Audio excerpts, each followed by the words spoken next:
Rafathar dan Ryanza senang dapat tanda tangan Ricardo Kakak.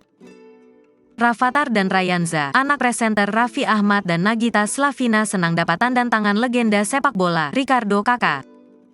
Selain tanda tangan, keluarga Raffi Ahmad dan Nagita Slavina juga foto bareng Ricardo Kakak. Momen tersebut dibagikan di akun Instagram Raffi Ahmad dan Nagita Slavina. Sebelumnya, Raffi Ahmad dan Nagita Slavina menghadirkan personel NCT, Doyoung, Jaehyun, dan Jungwoo ke rumah barunya. Saat ini, keluarga Raffi Ahmad bertemu dengan Ricardo Kakak di acara Meet and Greet eksklusif Oppo Fin N2 Flip di Jakarta, Sabtu, tanggal 3 Juni tahun 2023. Momen pertemuan Raffi, Nagita, Rafathar, dan Ryanza ini diabadikan di Instagramnya. Kakak tampak membubuhi tanda tangan di bola yang diberikannya pada Rafathar.